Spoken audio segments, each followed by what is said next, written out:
Section 3.3 has to do with multiplying and dividing fractions. Also the concept of a reciprocal, which we'll need in order to divide fractions.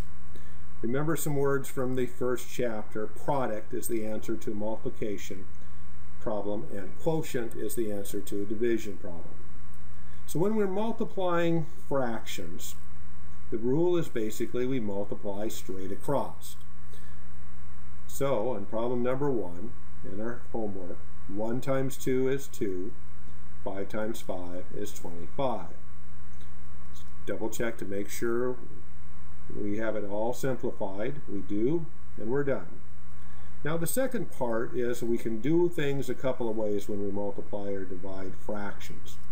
We can multiply straight across and simplify later, or we can simplify first and then multiply. We have to do the same number of steps, but some people like to do it one way or the other.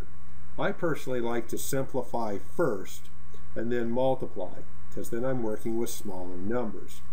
So in this particular problem, this is problem number 5, we can reduce any number on the top with any number on the bottom. I notice that I have a 6 and a 9, and I know that 3 goes into both 6 and 9. So I can reduce or simplify these two numbers. So how many 3's in 6? Well, there are 2. And how many 3's in 9? There are 3. So whatever I do to the top, I do to the bottom. So I've simplified them by 3. So now, is there any other numbers that I can reduce? No, 5 doesn't go into 11. So now I'm multiplying straight across. 2 times 5 is 10.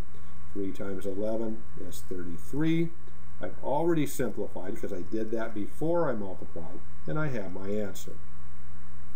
I picked problem number 9 to demonstrate because it's slightly different. I have a whole number multiplying by a fraction. First thing we need to do, whole numbers always go over 1. So now I've changed my whole number to it looks like a fraction. Then I can go along with my steps to simplify. Is there any number on the top that can be reduced with any number on the bottom? Well, I know that 7 goes into both 14 and 35. So how many 7's in 14? 2. How many 7's in 35? 5. So I've simplified both of these by 7. 8 doesn't go into 1, it's already simplified. So now I'm multiplying straight across. 2 times 8 is 16. 1 times 5 is 5, because once we simplify, we multiply straight across. But I'm not quite finished yet, because we have a correct and improper fraction. How many 5's in 16? I have 3 full groups. That uses up 15, so I have 1/5 remainder. And that's the form that we're going to need. I picked number 11 to demonstrate because they have 3 numbers we're multiplying together.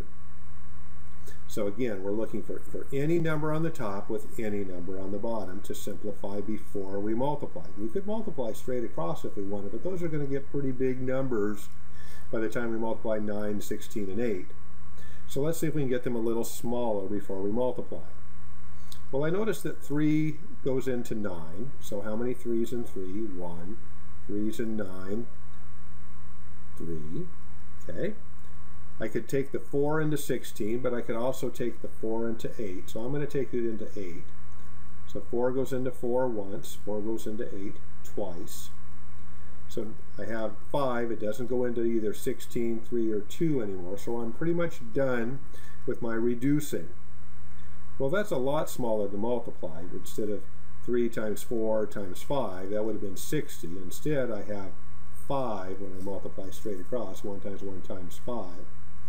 And here I have 3 times 16 is 48, times 2 then would be 96, and that's going to be simplified all the way.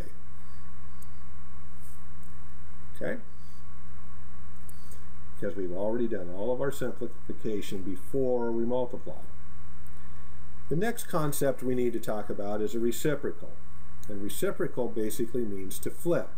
So if I could take my fingers here and flip them over, this becomes then 13/8. So I've done this flip the fraction, the two fingers onto the fraction, if I flip them over, I have the reciprocal. So I'm flipping, okay, flipping the fraction. So if I had 3/4 and I'm flipping, I'm going to have 4/3. That's the reciprocal. What if I have a whole number? Let's say I have 2 and I have to do the reciprocal of the whole number 2. First thing, I have to have it in this two-part fraction. So I need to make this a fraction. So whole numbers can always go over 1. Now I have something that I can flip. And then it becomes 1/2. So first step for a whole number, put it over 1, then flip it. Okay? What if I have a mixed number? How do I get a reciprocal from that? Well, I have to have it in the form like this where I can flip. So I have to fix this. I have to put it back into an improper fraction. So 3 times 9 is 27, plus the 5 gives me 32/9. Now I can take it and flip it, and gives me 9/32 as the reciprocal. So we have that extra step if we have a mixed number. Make it improper first, so then I can flip, okay? Then it becomes 9/32. We need that as a critical concept because there's one extra step when we divide.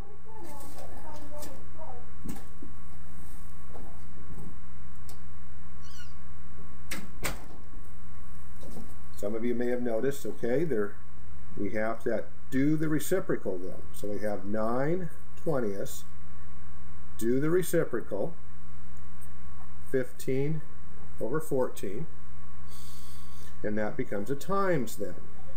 So whenever we have a division problem, we do the reciprocal, we flip it, and then we can do our reducing. So the first step, do the reciprocal for any fraction behind a division sign. If you have multiple division signs, you have to flip each one. So now we can do our reducing. I notice that 7 goes into 14. How many 7s in 7? 1. 7s in 14, 2. Well, I also notice that these are multiples of 5. So how many 5s in 15? 3. How many 5s in 20? 4. Well, those are a lot smaller numbers to work with. So now 1 times 3 is 3, 2 times 4 is 8, and I've simplified.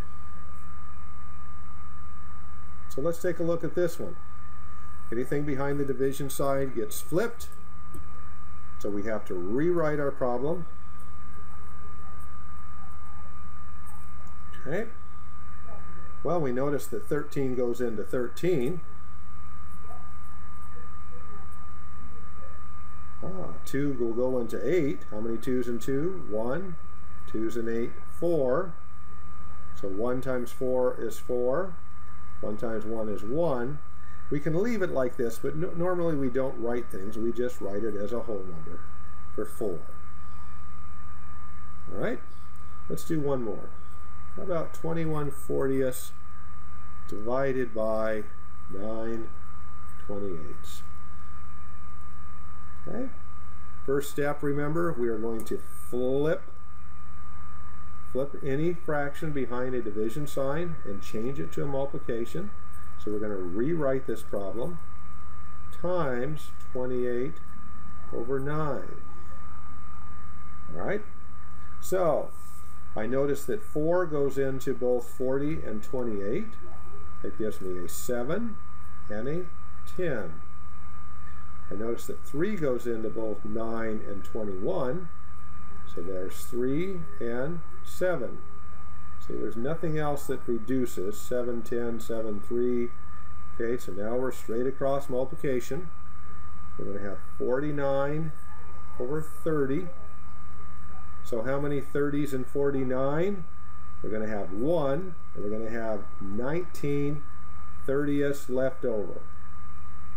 So if you have an improper fraction, you have to take it to the rest of the way and make it a mixed number. Good luck with the homework and have fun.